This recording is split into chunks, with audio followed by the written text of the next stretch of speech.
Good evening, everybody. Today I'm really fortunate because I've got a special guest with me today called Emma. And Emma has got a really inspirational story to share. I met Emma through a speaking course that we were doing online. And you know how sometimes you click with somebody because you hear their story and you just can resonate with that story. But I would like to ask Emma if you would actually please tell us, why are you so passionate about what you do today? Oh, thank you, Dawn. Thank you so much for having me. Um, so I am a recovery catalyst, and the people that I work with are the loved ones of people in addiction and their friends and family.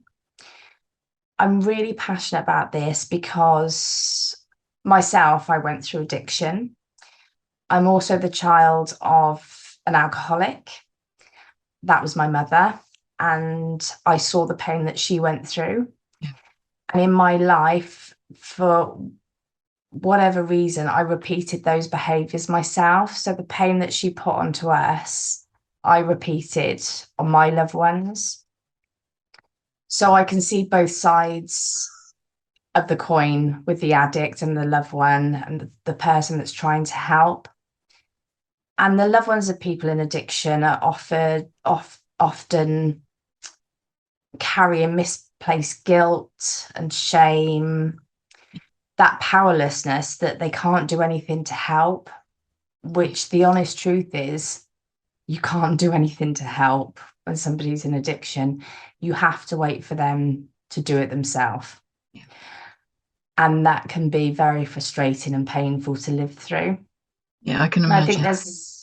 it it's sad to hear, and you can see the desperation in people's eyes, and it's coming to that reality and knowing that you can't do anything. Okay. Thank you, So Emma. it's What I Yeah, was going to ask is, so for you, so you say your mum was alcoholic? she Yeah. was, yeah. How did that make you feel as a child?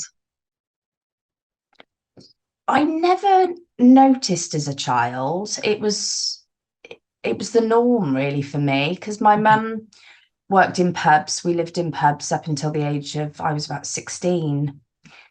And it wasn't till later, in my later teens, that I realised she was getting through a bottle of Bacardi a night. And Okay. a bottle of Bacardi in the pub was huge. Oh my goodness. It was massive. And because I didn't see her after work because we were asleep, and then we got up and got ready ourselves ready for school, and I didn't realize to what extent that problem was. Yeah. I only started noticing things when my mother moved out of the publican trade. She got a normal job, a normal 9 to 5 job, and I saw her in the house. And I remember being really proud of her because she was drinking half a bottle of red wine in Lil tonight. And it was only later on, again, not many years ago, I learned that she had been hiding bottles around the house. Okay. And, or again, it didn't really click. So then, after I went into treatment, I moved in with my mum for a bit before I set up by in my own home. And I noticed that she was drinking, her and her partner were getting through a bottle and a half, 2 bottles of gin a night. But she never acknowledged the fact that she knew she drank too much, but she would not acknowledge that. She would not give herself that title Yeah. because of the stigma. Yeah. Absolutely. And that's one of the first steps to reducing. So I did notice it, and she would tell her partner off for putting the ice machine on too early. Because in my head, I could see her mind working. I could see the clocks ticking, and you could see she was waiting for that point on the clock where it would be okay to have a gin and tonic. Okay. How did And that make that you that feel, Emma? Can I ask before we go ahead? How did that make Yeah. you feel, knowing that you could see this, but did you feel as though you wanted to make a change, or did you feel helpless?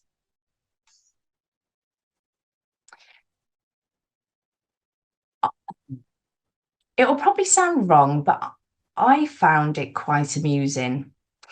I found it quite amusing that she had previously, because I was in recovery at this point, and I did find it very amusing that she told me off for years because of the amount I was drinking, although we were doing it together. Yeah. And now I was in recovery, but I was still the problem because I was the labeled alcoholic in the family because I'd been through treatment. Okay. So you actually reached out for help, and then she made it feel like it was your fault. Well, Yeah. that's interesting. And I think that's quite normal when somebody's got something going on, they'll put that blame out on somebody else. She didn't need to look at herself. Yeah. And it was because her partner drank also. Yeah. They were a good little duo. Yeah. Absolutely. So Okay. she could drink because he drank a lot more than her. She could get away with it because he wouldn't turn around and said, "You've had too much tonight," or "You need to stop drinking," or but it's quite interesting that that was the thing they had in common the most was they loved their gin and tonic. Every evening they were down the pub together. They would go home and drink together. And they had a lot of fun. They had a lot of great holidays where they would start drinking at 6 in the morning and carry on all day. My mum had a lovely life, a really lovely life. But then she passed of liver cancer when she was 57. It was very unexpected. Actually, that's very young. Yeah. And after she passed, her partner suddenly felt guilty and said, "I shouldn't have encouraged her to drink." Wow. So all those years, I think they were together about 15 years. They were Yeah. together a long time, Yeah. maybe a bit more. And because she passed of liver cancer, he thought it was his fault because he encouraged it. He didn't say no Yeah. when they were both having a G&T at 6 o'clock in the morning at Heathrow Airport or on a Saturday afternoon. But I said, "You wouldn't have been able to stop her anyway." No, probably not. Probably not. Can I can I just ask, because I'm just kind of want to go back a little bit, because obviously we're thinking about putting this out there to help and support other people. Okay. At what point, although your mum was an alcoholic and you could see her problem, at what point did you realize that you had a problem? It's really interesting. I remember I'm married now for the second time, but I got married really young. Yeah. We were together about 10 years, but the marriage lasted about 18 months. And I remember my husband at the time saying to me, what I would do is I'd get home from work and I'd have a glass of wine to relax. Yeah. And I'd probably get through a bottle of wine a night. Never an issue, all fine. And then one day he said to me, "Can you not go a night without having a glass of wine?" And I got really angry. And that was a massive sign, which I didn't realize because I didn't understand about Yeah. addiction. Yeah. And I would go, that was my thing, a hot bath, lots of bubbles, glass of wine. Yeah. I remember being in the bath watching the opening of the Olympic ceremony one year. And I think I probably got about through 2 or 3 bottles of wine, but I Oh my had a great gosh. night watching that in the bath. You know, that was my me time. That was my relaxed time. And I associated it with having a drink. I never did anything different, Yeah. but I did not realize I had a problem.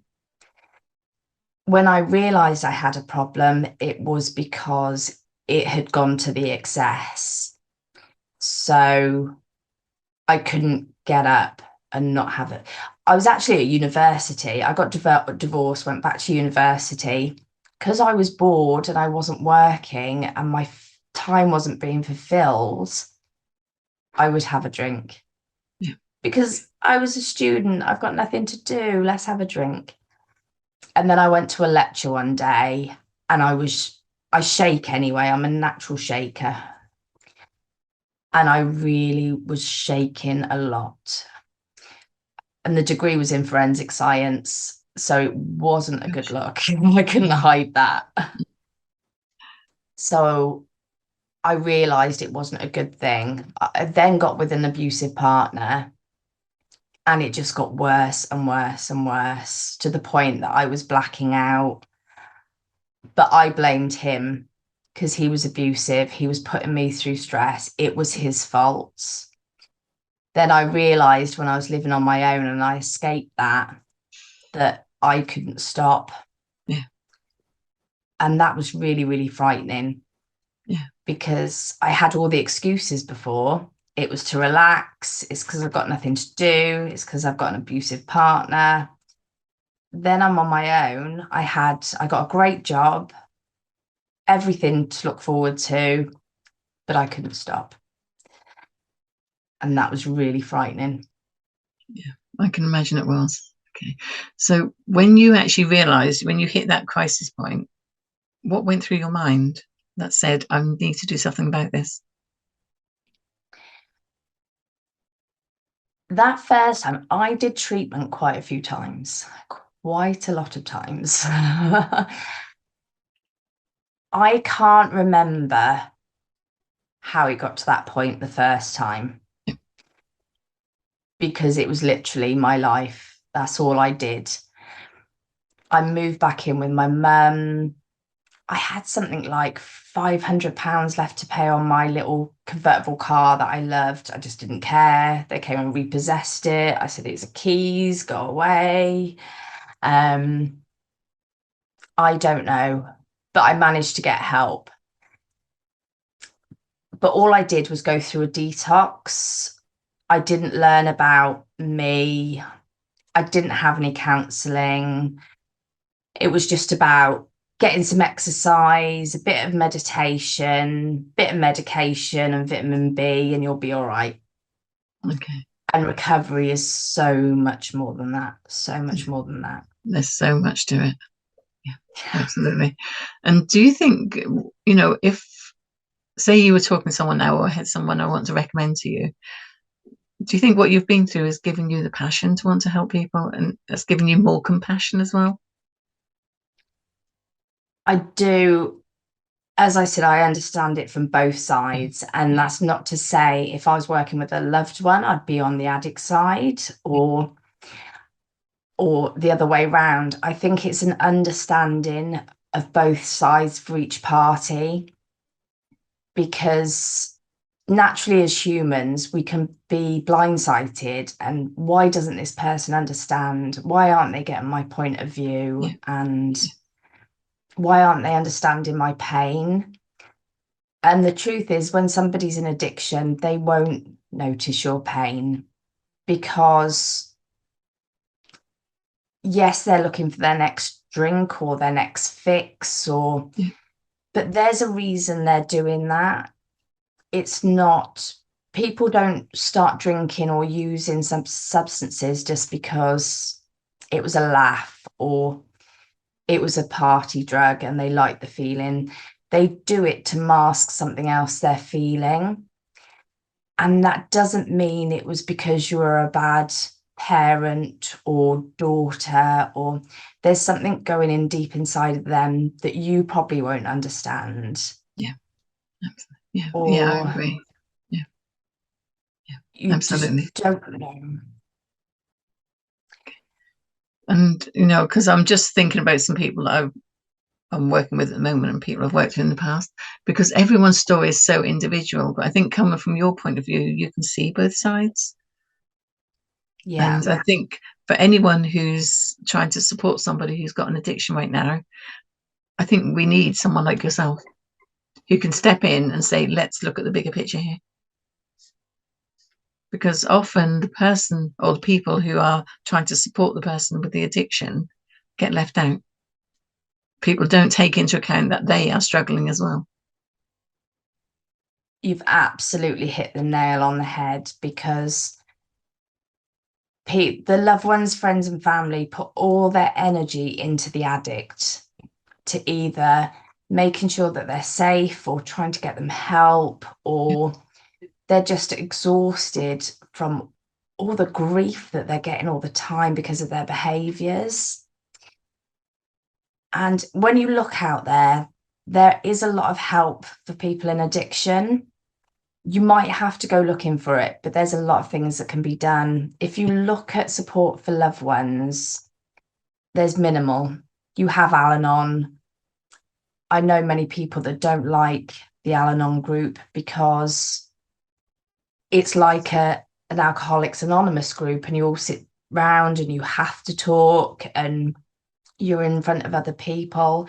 And if you're feeling guilt and shame, then you're not want to open up to strangers. Yeah. And if you've kept it inside for so long, your feelings are probably normal, and probably a lot of people are feeling that way, but it feels alien to you, and you think that you're the only one suffering. Yeah, absolutely. Yeah, I agree Or with you that.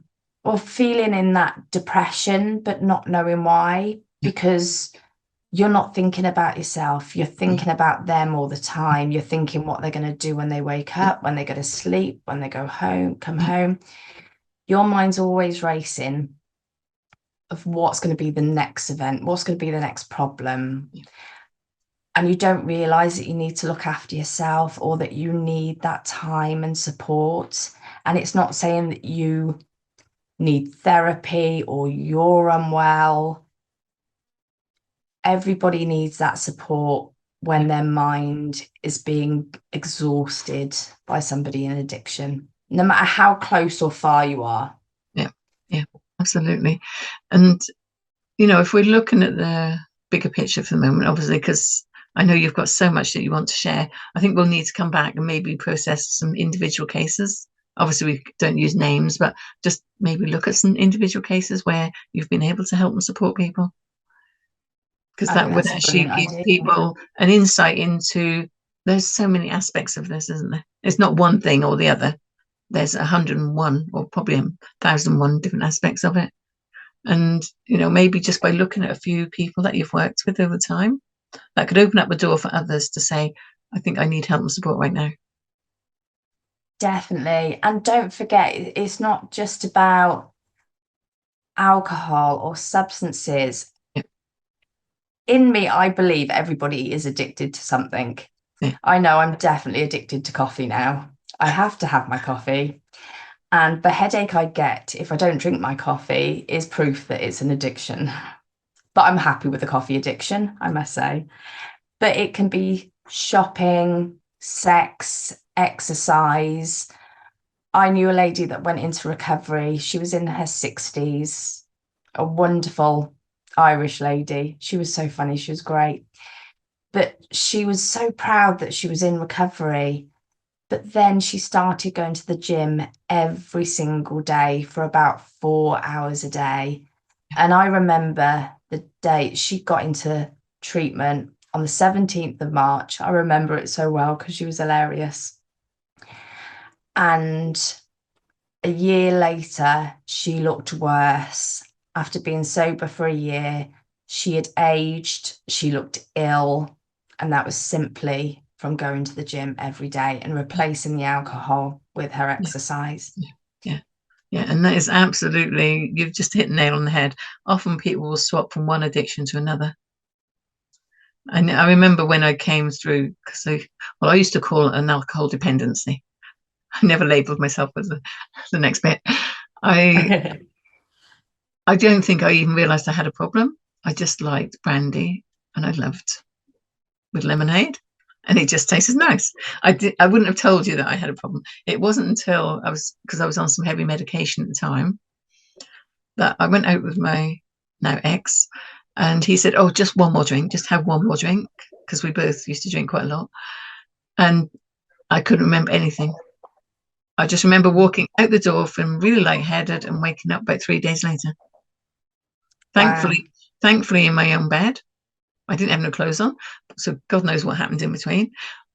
But I just remember waking up and thinking, I'm never doing that again. But I actually swapped my addiction and I became really addicted to sweets, chocolates, and anything that I could eat. That's it. Sugar's a huge one.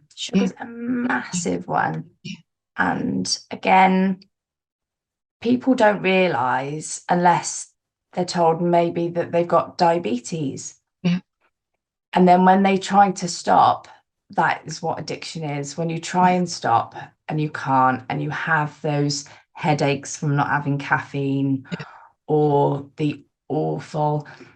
I've heard about people coming off of sugar and the pain that they are in. yeah, And that is what an addiction is. yeah, absolutely. And you said about the fitness thing, that can be an addiction as well, where sometimes your body just wants to switch off, but actually you keep pushing it and pushing it till you get that adrenaline fix, and then you come down, and so you need another fix. And for I think Absolutely. it's about getting the balance. So I'm not saying that everybody don't drink, but just be aware of when it's actually got out of perspective. Definitely. I was speaking to somebody the other day and I said, I was asked when I had my first drink, I could not tell you. Growing up in pubs, it was not that I drank all the time as a young child. Yeah, Um, but if I had done a shift in the pub, we would have a drink.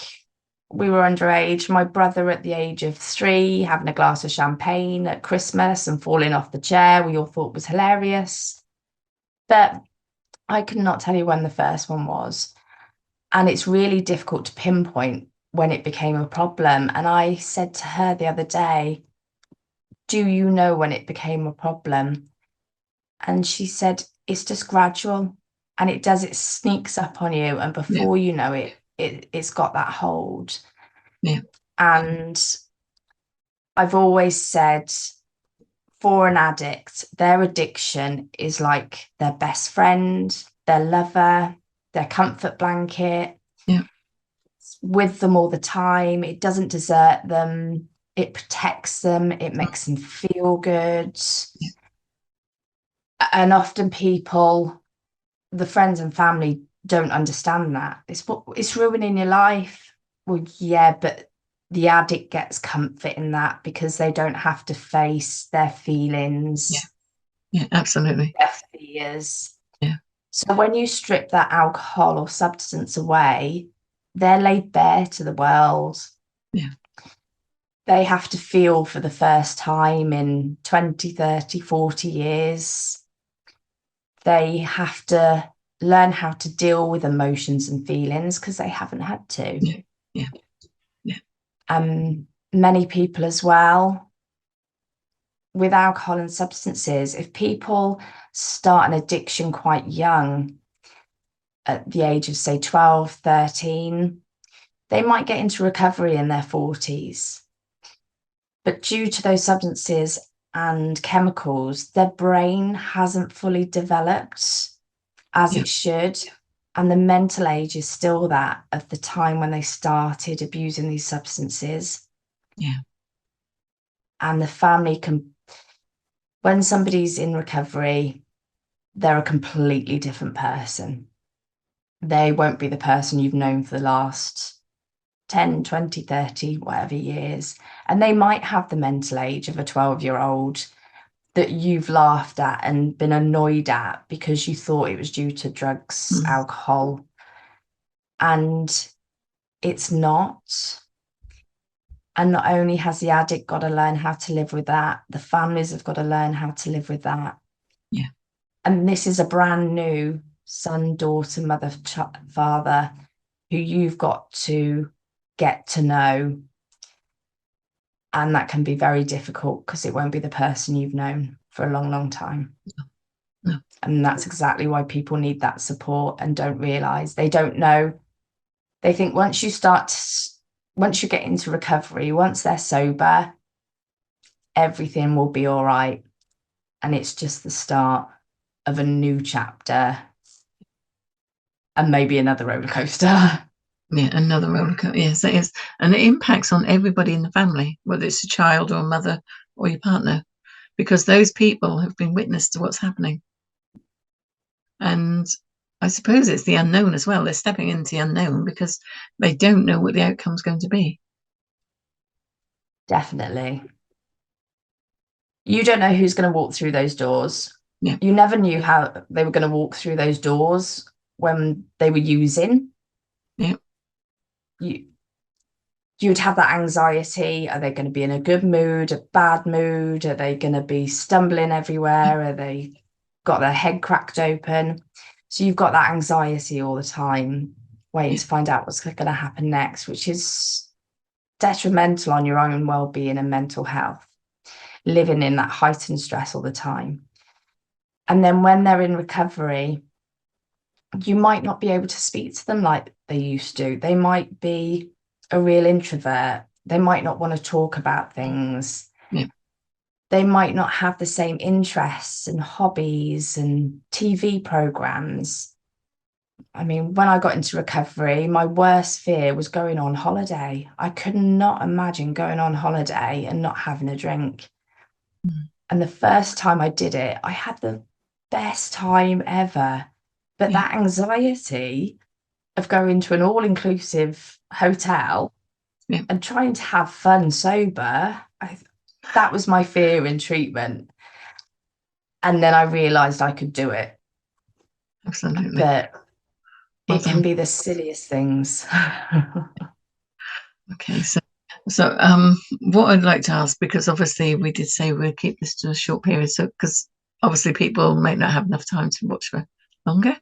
Okay, what I would like to know at the moment is if someone was coming towards us at the moment and they're struggling with their family member or friend, it can be a friend or colleague even, couldn't it?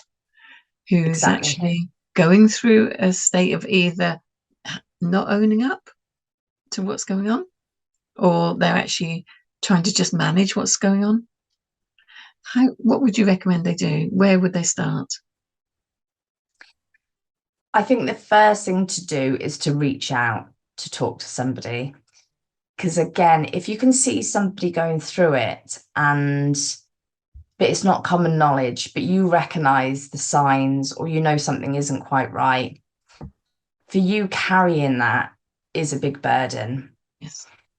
Not only that, people can find it really difficult of trying to approach the subjects, because if you say to somebody, you're drinking too much, as my first husband did, if they are in that point of addiction or realize, if you're trying to take that comfort blanket away from them that's keeping them safe, they're not going to react well. Okay. So it would be about looking at ways to approach the subjects, just subtly putting those little seeds out there, telling them that it's okay and that they can come to them to talk if they need to, stretching that safety blanket a bit, realizing that they've got a safe place that they can talk and go to. Yeah. Because the last thing somebody wants to hear is, stop drinking, you're drinking too much, you're causing trouble, this is all your fault. Yeah, absolutely. It's not going to get anyone anywhere. That's not good. So I'm just reflecting on some things and obviously thinking ahead. So for me, when I've worked with people who are trying to support somebody in that space, I've encouraged them to get stronger in themselves first. So if they feel they've got a strength within them, and then they're in a stronger place to reach out on someone's behalf. And even if that person that you're looking after or caring for doesn't want the help right now, you'll feel stronger because you are doing something for you. Absolutely, absolutely. And I think acknowledging why you want to help as well, motives or how it's affecting you, maybe because you've previously been through it. Yeah. Maybe you're noticing the signs because you had a parent or a brother going through it, and it's bringing back all that trauma as well. Yes. It's working through that as well to get that recognition and that you're okay and you're strong enough to deal with this. Yeah. Let's just work with a few tools to ensure you're in a strong enough place to help this person you see in need, rather than taking you back to that place you were previously. Yeah, absolutely, Emma. Okay. And so with, if you say, we'll just pretend it's one person at the moment. Okay. What would you be offering? Because I know you've put together a whole package, haven't you, to help and support people. But, the first gentle step, what would the first gentle step be? I think coaching would be a great thing. Yeah. To work through why you are feeling the way you are and why you want to help. Just throwing the ideas around so you can get clearer in your own head and start clearing your head. I also run courses. I'm doing a course in December called Resilience and Positive Psychology. So resilience in your own life is really, really important. And so we sort of look at it as like an elastic band. And when you're going through all these stresses, say you've noticed somebody in addiction and your job's stressful and all these stresses, Yeah. your own elastic band is going to snap and break. But with little tools, either through coaching or doing the resilience course, you can help strengthen that elastic band. So when you're trying to help somebody and deal with your job and look after the kids at home and whoever else in your life, that elastic band is holding you together so you can bounce off all the stresses in your life and that they're not bringing you down. You're building yourself up so you can help, as exactly how you said, working on yourself so you can help other people without it being detrimental to you. Absolutely, Emma. And how do people find you? So I've got a website, which is a mouthful. It's www.evolve-familyrecovery.co.uk. And then the email is emma@evolve-familyrecovery.co.uk. Okay, brilliant. Thank you, Emma. Thank you. And if anyone's out there listening to this today, I know we've got a lot more to share, and I know you've got a lot of other projects as well on the go, but where, I think I'm just trying to reflect on my own journey, really, actually, rather than delve into somebody else's. I think for me, I realized that I wasn't coping very well. And I think that was a wake up call for me to realize that I felt this knot in my stomach, this sickness, this dizzy head.